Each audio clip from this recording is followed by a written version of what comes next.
Welcome to Soccer Curious Podcast, Beautiful Game Explained. I'm your host, Brian Peter Falk, and this is another Beyond the Basics edition of the pod. Today, we're reviewing the U.S. men's national team's second and last friendly in the March international window.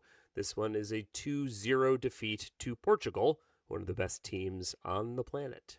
Here again to help me explain it all to you is my friend and national team aficionado, Ken Pringle. Welcome back, Ken.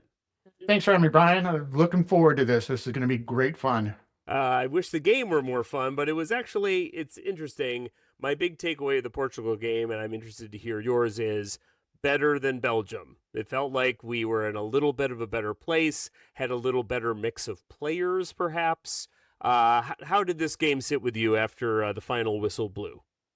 About as expected. Once again, I was hoping that we would have taken more of a World Cup intensity into this game, and the lineup really didn't. I think Poch is still looking for combinations and stuff, even at this late date, because I had some issues with some of the players that he started, and Yeah. we can get into that a little bit more later on. That and another odd formation. So, but yeah, 2-0. It was fine. It was what it was. We didn't play horribly. We didn't play great. We actually, probably considering some of the players that we did play this game, we did it as well as could be expected. Yeah. So let's talk about the formation. So as we mentioned in Belgium, everyone was expecting to see this 3-back set, which is like 3 center backs vaguely, and then these 2 kind of wing backs, so that on defense you can have 4 or 5 back, and then on offense you still have this sort of core of 3 center backs. We didn't get that. We got 4 back. This one was also a 4 back, but it felt to me a little more fluid on the attack, in part because Tim Weah, who had been playing back in the Belgium game, was now moved a little bit forward. And between Weah being more forward and Robinson doing what he does on the left-hand side so well, it felt like it was a little more of a nod to the 3-back, but still, for some reason that I don't understand, Pochettino still elected to go, with a lineup that was a 4-back. I disliked this formation even more than the one in the previous game, even though the result was tighter. You need, when you're playing a 4-3-3, you need your center mid to be able to do everything. Get into the attack, come back into defend. And if it doesn't happen, if that player doesn't have that capability, there's going to be huge holes in the middle of the field. And that's kind of what you saw. And Portugal, honestly, probably has 15 players or 12 players better than our best player. I mean, Portugal is loaded. If Portugal doesn't Loaded. Yeah. go into some kind of self-inflicted wound thing, they could win it. Why not? They're probably a top 5 team in the world right now. The result was a fair result. I did see some things that I did like. And I hate to be positive about a negative. We switched Tim Ream out finally. I think that was interesting. I think he will make the roster. He's going to be a team leader, but I think he was just getting it. He's even been getting exposed in MLS games recently. So I think that Poch finally, at least that's one answer to one of the many questions we still have about this lineup. But there's one thing that really, if I may, really bugged me about this lineup, and it was putting Christian Pulisic at center forward. Why? It's so weird. It's so weird. And on top of that, the 3 strikers that we did bring, they're all in form. They're all scoring goals, in pretty good leagues. So, and by playing Pulisic, I don't know what Poch's problem is with Pepe. All the guy does is come in. I mean, he I think last year or 2 years ago, he was, even though he came off the bench, he was like in the top 5 in Europe in goals produced per minute. I know he's probably trying to light a fire under Pulisic, but I don't think I think he's very important, but he's part of the whole. I don't think oh my God, let's get him the ball and everyone stand back and he's going to drill. He's good. He's not that good. So, and I don't understand why we would waste an important pre-World Cup game playing him in a position that he's not going to play in the World Cup. The idea, and it's funny, I heard Clint Dempsey, a former very famous U.S. men's national team striker, his comment was, "If I were a striker on that team, I I'd read be that. pissed." Yeah, I read that. And Pissed that like Pochettino gives out the lineup and he brought, to your point, brought 3 strikers, all of whom are playing in Europe and scoring. And instead of playing any of the 3 strikers at the position that they play, he plays a guy who doesn't play that position, almost like a false 9, Yep. which he doesn't really. He's not the profile of a false 9. I just don't understand.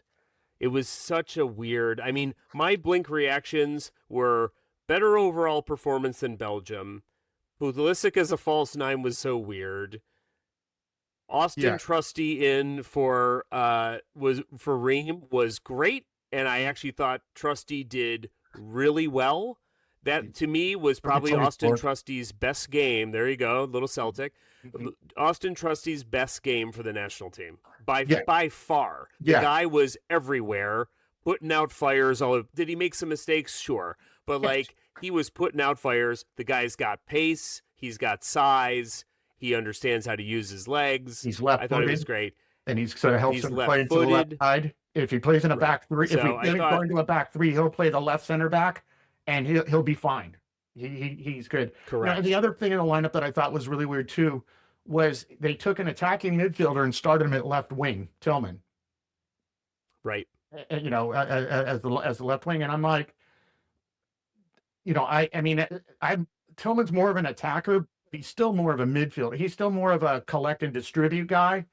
And I mean, I'm sure there was some, you know, different tactics where once play started, they started moving guys. I didn't really see it, but like you're playing an attacking midfielder at left wing, you know, why, you know, you could have put Pulisic out there and then played one of the 3 strikers and even moved Tillman back to the center mid where Berhalter was, you know, playing on an outside thing. So, you know, this looks like he was, you know, after the first game, he just wanted to get other people in, which once again, I know I'm repeating myself, we're going to play these games with a World Cup intensity, which, okay, they can play hard, but you have to have the tactics that are going to encourage them to play that way and switch into position. And we haven't played a 4-3-3 in a long time.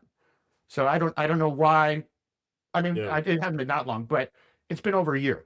And so I don't know why, you know, if he's trying to go up against Portugal with a formation that he thinks, then that's fine. But it just is it's weird that we played 2 formations these last 2 games that we haven't played in 8 months probably. So I don't know what what he's thinking.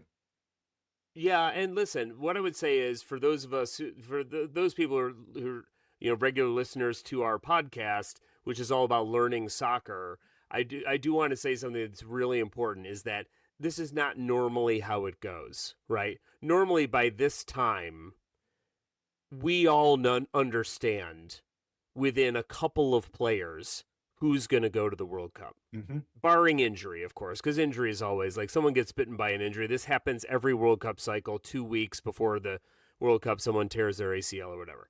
And, you know, knock on wood that does not happen. But what Pochettino is doing, there are 2 sides to that coin. One is either this guy is a genius and he's just pulling these levers that we don't even understand in an effort to A, sort of play 4-dimensional chess, and B, get the most out of these players, because he's very big on vibes. He's very big on, we need to support the players. Players need to play with passion. Players need to play with confidence. It's not about the ball skill. Every player on that field can ping a ball 60 yards. Every player on that field can get that 60-yard ball right at their feet. That may not exactly be true in the U.S.'s case, but that's the concept, right? Mm-hmm. That's the idea. So it's not about the skill, it's about the will. It's about getting guys out there who are going to, you know, sort of play for the badge, as it were. And, you know, the name on the front of the shirt, to quote Tommy Lasorda, is more important than the name on the back of the shirt. Like that idea. That is the vibe. He's a vibes coach. It's just hard to see where when you screw with the lineups like this and you screw with the player positions as much like this, you do affect cohesiveness, and that to me means you are affecting the vibes, because I think players go out there going, okay, I guess we're going to give this a shot. We have no idea how this is going to go. Yeah, no, But, and I do give Poach credit. He did bring in a bunch of new players, and that was and he said some of our guys are too comfortable. They're not worried about losing their place. They're not worried, and so he brought in some new people and left some guys that were usually there out at the beginning, and it woke them up. And prior to these past two games, our guys were playing hard, because they knew that there really wasn't were, a place guaranteed. You don't show. But in saying that, if you go back to when Poach took over and you would have said, "Oh, I'll project my 2026 roster," yeah, there's probably 20 or 21 of the 26 that you knew were going to be there anyways. So why not start getting some continuity and a style with what you expect from these core guys? Don't quit switching the lineup or pulling guys around. Sometimes it's form and sometimes it's just certain players rally around playing on the national team and other ones kind of, pucker up and don't do as well with the national team. It's a great point. So I'm going to take a break. When we come back, we're going to go through some of the players that did play in this game, because there were quite a few switches from the last game against Belgium. And we will also play World Cup or Tough Luck with our guest Ken Pringle. Looking forward to it. We'll be right back after this.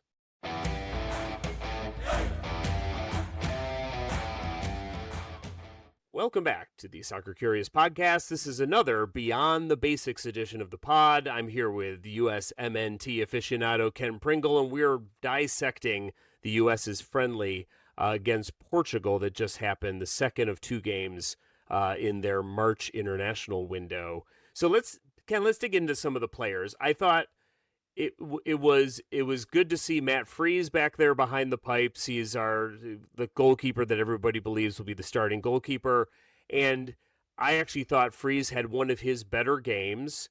So Portugal has this great player named Bruno Fernandes, who's this amazing midfielder who I'm pretty sure leads the English Premier League in assists by quite a few, and is a really, really good player. So Fernandes gets a ball at his foot very early in the game and just wastes no time, cracks an incredible shot, and Freese, down to his right, makes a really, really high-end, high-level save. And I thought that actually, speaking of vibes, that seemed to inspire Freese, and Freese, I thought, had a really good game. Yes. Yeah. His shot stopping is very good. The problem, and it's a general problem with U.S. keepers right now. We used to have some of the best keepers in the world. The best. But I think a lot of that changed when a lot of coaches started going to keeper sweeper, and these guys didn't do a lot with foot skills, with trapping a ball and collecting and passing or whatever. And so, our Freese is good, but he's limited when the ball's on the ground, when they're playing the ball back. He can still have a missed kick. Hopefully it's a missed kick out of bounds and not right up the middle, but he's not that good with his feet compared to other. So by sweeper, to be clear, by sweeper keeper, you mean a keeper who stops shots, but also is able to almost act like another defender, playing the ball with their feet and making passes out, making nice, delicate passes out to other players. Yeah, correct. Yeah. So usually, the ball will come in either played back by a defender, and instead of, old school or youth soccer stuff, the keeper boots the ball, up to the midfield line. The attack actually starts with the keeper usually playing it out to one of the wing backs or whatever. So it's about possession and control. But sometimes when the other team's pressing, you choke, and if your ball skills aren't that good, you're going to miss kick a ball or flub it or do something. So Freese is fine. He's going to be great for us, I think. I think he stepped up. I think he played really well. I think he solidified his position as the number one. But his foot skills are probably below par for a world-class keeper. His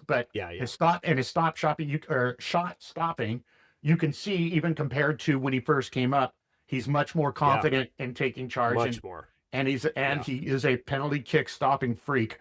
So if it comes down to a knockout game, he's really good at those. Great point. That's a great point. So Alex Freeman, who is this young guy who recently moved from MLS to Spain, Villarreal he's playing at. there's something there that I like about this kid, and clearly Pochettino does like him. He's got pace. He has a tremendous amount of energy. He's big. I feel like he's actually gotten bigger somehow. He's like, put on. Since we've started watching him in the last like Yeah. 9 months, it feels like, has he like bulked, been in the gym? If we play in a back three, I feel pretty confident he's going to be playing the right center back. I think I think you're right. Yeah. I think good. yeah. Yeah. And then look, I think the odds are if you go to that three back, and we'll talk about Trusty in a minute, but if you had Freeman on the right center back, and you had Chris Richards, who everybody expects to be the center back, and then you had Trusty playing that left center back, and then you got Robinson on one side, Dest on the other, I'm okay with that. And Mr. Adams sitting right in front of him, yeah. So speaking of holding mid, so I thought this was just an odd choice that Pochettino brought Aiden Morris even brought him into camp. He plays for Middlesbrough in the championship in England. This was not a game where he was going to show off a lot. Like, you're playing against Portugal. They're the top, they're ranked 5th. Again, to remind from last episode, the U.S. is currently ranked 16th. Then they played Belgium, that's ranked 9th. And then this second game against Portugal is currently ranked 5th in the world. So I just didn't understand. Now, look, I understand we don't have Tyler because Tyler's out with a knock. And Cardoso went home because he also had a knock, so he didn't play the Portugal game. But you still have Tessman, you still have Berhalter, you still have Weston McKennie, who can totally play that job, play that role, and could likely be pressed into service. There are a lot of people who would say, hey, you want a good double pivot? Play McKennie and Adams. There you go. That's a very good double pivot. Yeah. And the thing, too, with this lineup is the starting lineup, I just was double checking because I couldn't believe my eyes when I saw it. He's playing 3 in the midfield, and he has 2 holding midfielders playing in a 3 across midfield. And it's like, okay, Morris, I haven't seen that much of him since he went to England, but he reminds me of kind of a traditional holding midfielder. And they had him starting out at left mid. He's not going to provide much going into attack, No, and so I don't, with especially the 4-3-3, there's a big donut in the middle. And if you have playing a team that has very good attacking or just good soccer players, good football players, which Portugal does, you're going to have, Berhalter, other than hitting free kicks and corner kicks, he's still got a ways to go. He's probably, and we'll talk about that, at the end about who's coming and who's going. But I think this lineup, and I don't know, maybe they had agreements with certain club teams like, okay, we're only going to play him 90 minutes total, or whatever. So I'm not, I don't, but this feels like a lineup that was thrown, that this was not the optimum lineup, that there was circumstances that we're not aware of because it was just so herky-jerky. You have an attacking midfielder on the left wing. You have a holding midfielder on the left mid. So those are 2 players playing out of position, which directly correlate with them playing with each other. So I thought it was just strange. Yeah, it was strange. It was a strange lineup. I thought Aiden Morris is a strange choice. I think he is a real dark horse to make the 26. I mean, I don't know why. I mean, you have Christian Roldan. I would take over him. You have I just don't see it. Okay, so there's that. We briefly mentioned Sebastian Berhalter, who was directly responsible for one of the goals against Belgium by just making a very poor heavy touch that went right to a Belgian player who scored. In this game, again, you called it 100% correct. His set pieces are excellent set pieces. He can really hit a dead ball beautifully. The rest of it, though, it's a lot of energy, but not a tremendous amount of skill. He just doesn't feel like he's ready for international play, certainly not at this level. It's one thing if it's Paraguay.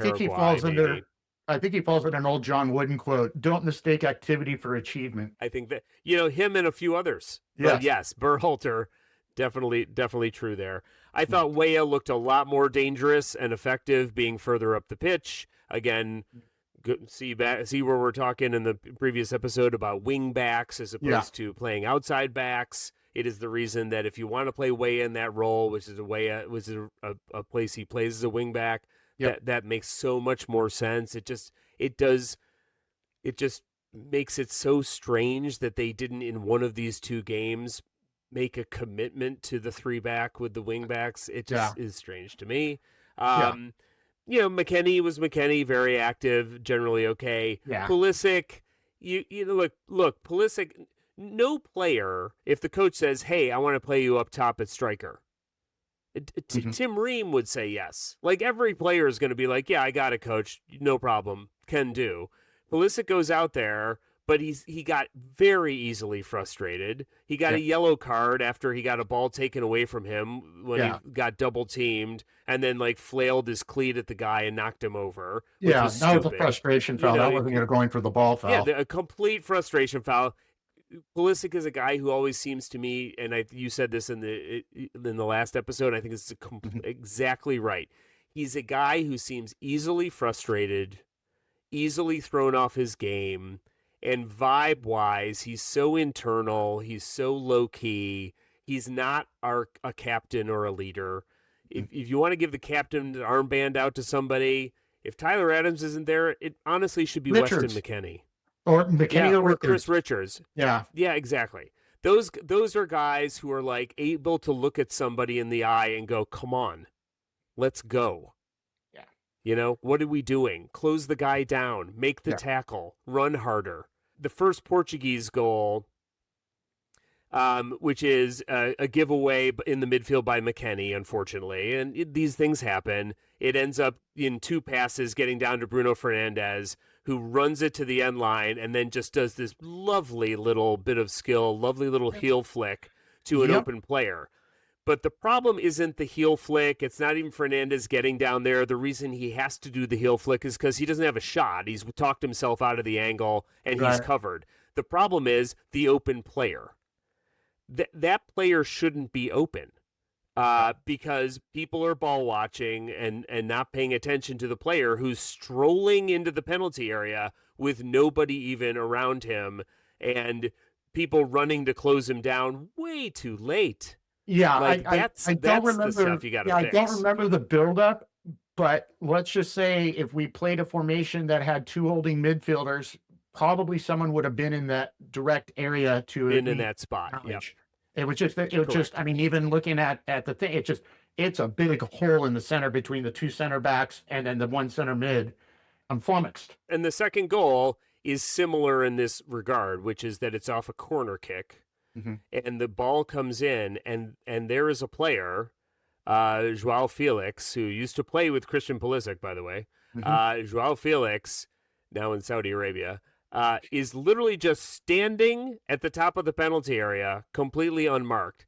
The ball comes into him. He makes a poor touch. The ball bounces up to about chest height, and then bounces back down, and then he hits an absolutely gorgeous shot. You can't. I mean, tip of the cap to Joao Felix for the shot. You don't mind the shot. And if Joao Felix had trapped that ball in a really nice place and got off a quick half volley, which means when it bounces off the ground, you hit it quickly. If he had done that, you would just say, again, tip of the cap, well done, nice goal. But in this case, the ball bounces up. It has all that time to do that and come back down. And 2 guys are now trying to close 15 yards of space to get to him because nobody has picked up a dangerous goal scorer at the top of the box. And it's that sort of stuff. Now, I get it. In the international game, and just for people who are learning this, it's important to understand. When you play for your club team, you practice all the time with your club team. You have dinners with your club team. You travel with your club team. You're playing 2 games a week, sometimes, depending on Champions League and other things you're playing. You're playing all the time with your club team in training. You know where people are going to be. Right? All the time. In the international game, you're coming together, you spend a couple days training, and then you play games. So you don't have the same, you're not gelling in the same way. You don't have the same chemistry. This is where the coaching is really important because the coach has got to give you this simple little toolkit of things that says, okay, here's what everybody's going to do. On a corner kick, here's the way we're going to set so that we are defending the corner kick to the best of our ability. And by the way, clearly there's Bruno Fernandes hitting this ball to Joao Felix. That was like something they worked out on the training ground. And Bruno Fernandes looks up and goes, oh, look, There's Felix at the top of the box unmarked. I'm just going to hit a perfect ball, perfectly weighted ball to him, which Fernandez can do in his sleep with one arm Drop tied one of behind his Ryan's. back. And exactly. And Felix ends up putting it in the net. So it's the fundamental part of it that is bothersome to me. Yeah. And some of that is about the players on the field, but some of that is just about do they have the tactics? It didn't like they had a plan on defending corner kicks. Sometimes you couldn't tell if they were zonal marking or man marking, which Right. For those new, zone means basically you're guarding an area. Man marking means you're guarding a man. Those are the kind of mistakes that do happen, like you were mentioning, because of the limited amount of practice time that they get to hang out together. And I don't profess to know how much when the players are with their club teams that, they're getting emails from Poach about like, hey, this is the tactics we're going to be read up on this or sending. I don't know how much prepping goes in beforehand. Yeah, this did not feel like it was bothered by a lot of preparation. Neither of these two games did not have that feel. Okay, so this is my favorite part of this. We're going to play a little game I call World Cup or Tough Luck. And this is about going through the players who are at this camp and trying to figure out, and again, this is anybody's guess at this point. It's probably also Mauricio Pochettino's guess because I'm not sure he knows exactly who he's bringing at this point. Probably close. We're going to just decide, are these people going to the World Cup or are these people tough luck and are watching it from home? So the way I've done this is, here are the ones that I think are automatically locks to play, and you tell me if you think I'm wrong, and then we'll play World Cup or Tough Luck with the rest of them. So Here's who I think are absolute locks to be on the team: Tim Weah, Anthony Robinson, Christian Pulisic, Malik Tillman, Weston McKennie, Fuller and Balogun, Ricardo Pepi, Matt Freese. So those are the ones who I think to myself, there is absolutely no way they're not going to the World Cup. Do you disagree with any of those? The only one that I would hedge my bet on, if you maybe say yes or no, I'd say yes. But keep an eye on Pepi. He's coming back. Thank God it was his arm and not his knee or ankle or anything. It was broken arm. That's true. Poch doesn't seem to favor him, and they may drop Pepi and bring Haji Wright. Haji Wright is more versatile than Pepi. Pepi is kind of like Pepi's an in the box goal hound, and so far Poch has not played him. He should, in my opinion, he should have started the Portugal game instead of Pulisic in the center. You want to play Pulisic, put him out on the left. But I don't think so. That's I agree with everything else. I wouldn't. So Ricardo Pepi, you feel is a little more on the bubble. Yes. Okay. So let's talk about, here are the ones we're going to play World Cup or Tough Luck with.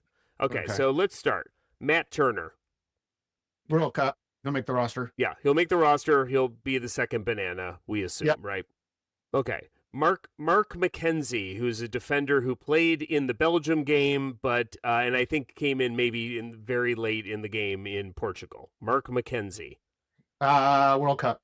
Not because you think he makes the roster? He'll make the roster. Just lack of choices. Got it. Okay, here's a big one. Tim Ream. Yes.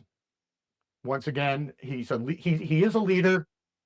He's got experience.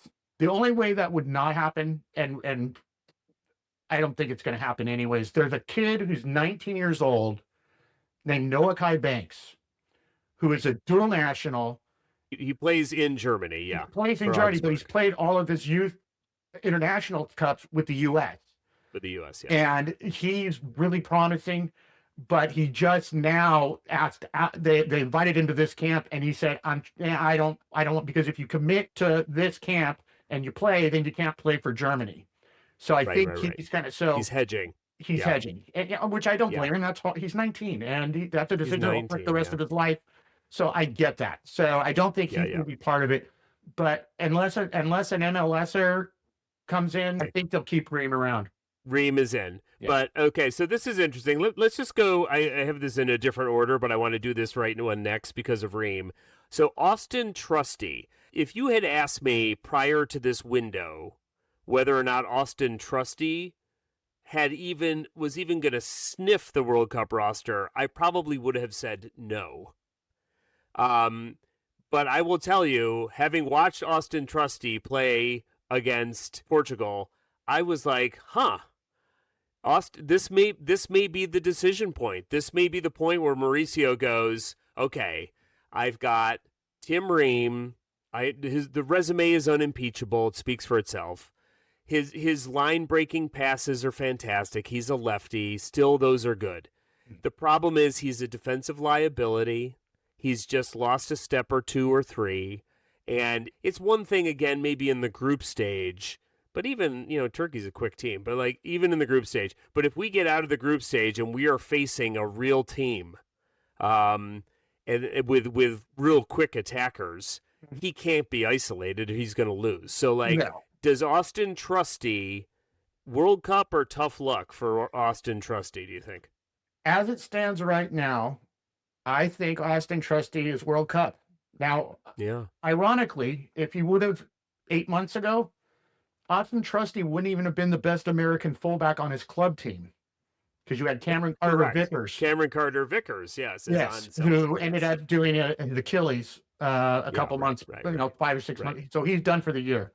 I think Austin Trusty could be a little bit like Tim Ream was the previous World Cup. Kind of was under the radar. Snuck in. And he showed up and he held his own and then he played his way in. I think he's come to the World Cup. Okay. Tanner Tessman. People feel very high on his sort of defensive mid ability, his calmness on the ball, his ability to put the team in transition and all that stuff. I did not think he showed up very well in these games. Is he World Cup or is he tough luck, Tanner? Can I have a third quick category? I think a lot of it depends on the health of Tyler Adams. Right. Tanner he's gotten better. He's actually considered a pretty important part of a Lyon team that's doing okay this year. I mean, they're one of the big, He's the starter. Yeah, he plays a lot of games. He's good. I think Johnny Cardoso and Tanner Tessman are right now kind of interchangeable. The thing is that Johnny, for whatever reason, his club, he plays way better for club. Right? I mean, he's starting for one of the top 10 teams in Europe and getting good minutes and quality time and playing Champions League and all that stuff. But he doesn't do it for the U.S. It's so interesting. I don't know. This often happens.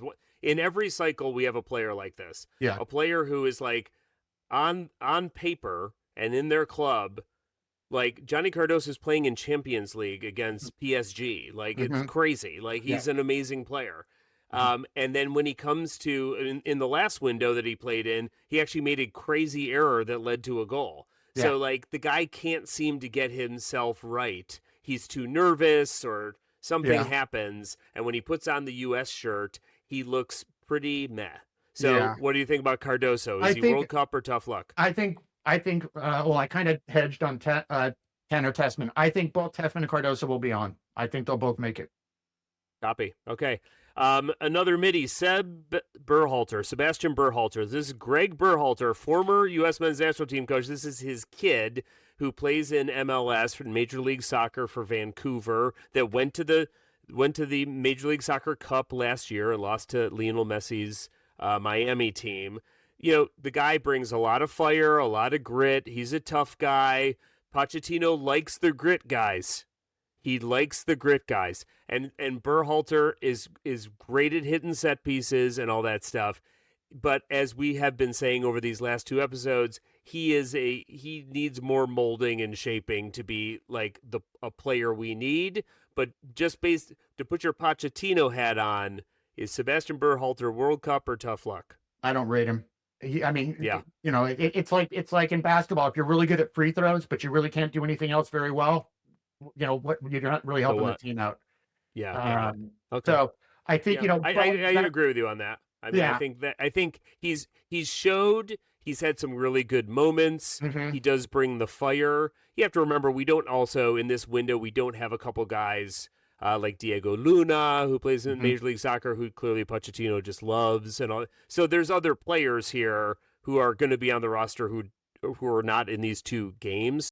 Christian Roldan. Christian Roldan is a veteran player, veteran midfielder, has played in Major League Soccer for a million years, super competent player, a great communicator, and has been in recent camps, not all of the Potch camps, but in recent camps. Is Roldan World Cup or tough luck? Right now, if it was up to me, I'd say tough luck. I mean, Yeah. I think he's fine. He is a leader of men. He is a lead, but I think that's the role that Tim Ream's going to assume. Yeah. I think Tim Ream will Yeah. be the non-playing leader of the team. I don't think, no, I don't. There's other players I think are better than him that weren't on this roster that might get a call up anyways. Yeah. So I'd Okay. say no.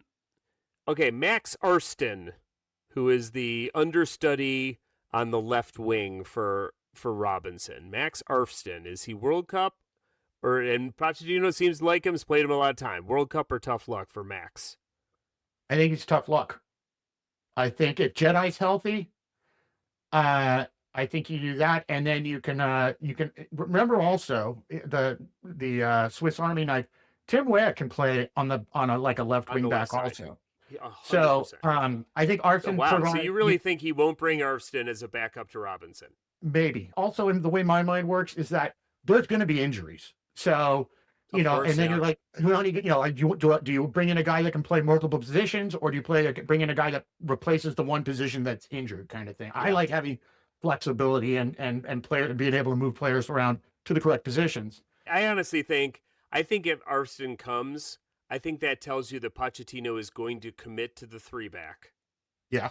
And that will be an indicator that's going to happen. Good call though. Patrick Adjamang. Derby County's Patrick Adjamang, the bull in the china shop of the American U.S. men's national team. So this is always the thing. Normally you take 3 strikers, right? Mm-hmm.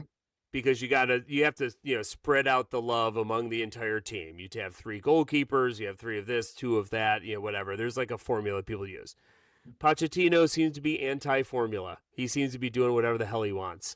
There is a world in which he takes 4 strikers, right? So, you've got Balogun, you've got Haji Wright, you've got Ricardo Pepi. Does Adjamang get on that list as a, what? We've had a lot of vanilla and chocolate. Now we're going to the crazy, swirl with, bubble gum in it, and we need Adjamang. What's happening? The thing about Adjamang that's weird is that you can watch him and he looks like he has 2 left feet, or that he's kind of, he's a big, strong dude.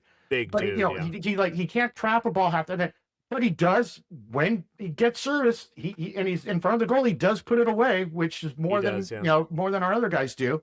So I personally would say no, but it would not surprise me at all if Pepe got left out and that Adjamang took his spot. Wow. Okay. Look, that's a big take, and you could be right. And if it is, we'll revisit this when the roster gets dropped, and we'll see how accurate we were. This will be fun. I'm just going to throw a couple in here. I think these are quick ones. Joe Scally, Borussia Mönchengladbach's Joe Scally, outside right back, who played a little bit of minutes in the Portugal game. Is he World Cup, or is he tough luck? I think he's tough luck.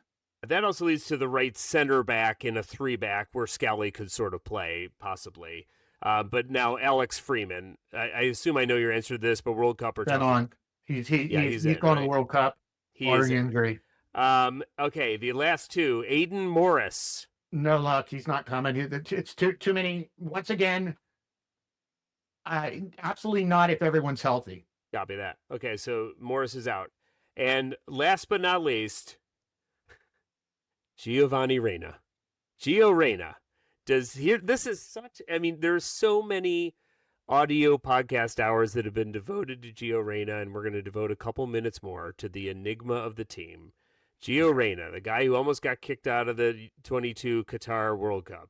That guy. That guy who everyone says he has a quality that no one else on this team can match, that he just knows how to slip passes through, that when Gio Reyna is playing, you know who's happy? Balogun, Pepe, Pulisic, Haji. Those guys are excited because they know they're going to get service. But the guy can't get any minutes at his club team, And he didn't really show very much in these games. I actually think if you're going to do that to him and bring him in, you probably needed to start him in one of the games. Mm-hmm. And Pochettino did not do that. So here's the big one. Is Gio Reyna World Cup or is he tough luck? World Cup. I think he's going to get in because he Yeah. has such a unique skill set that, with the exception of Tillman as a 10, no one else on the team can play like that. So Yeah. I would say I think Reyna gets in. I do. Everything in my gut tells me he's doing it, but I'd be like having a serious sit down with this kid going like, dude, we're bringing you. This Don't is it, screw man. this up. Or you'll Yeah, never play let's again. go.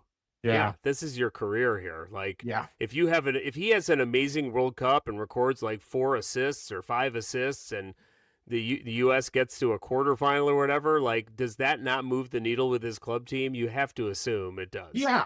But like we talked about earlier, he's I'm not out at their practices and stuff. I don't see any of that, but he's too good. Just get your shit together, man. Just Yeah.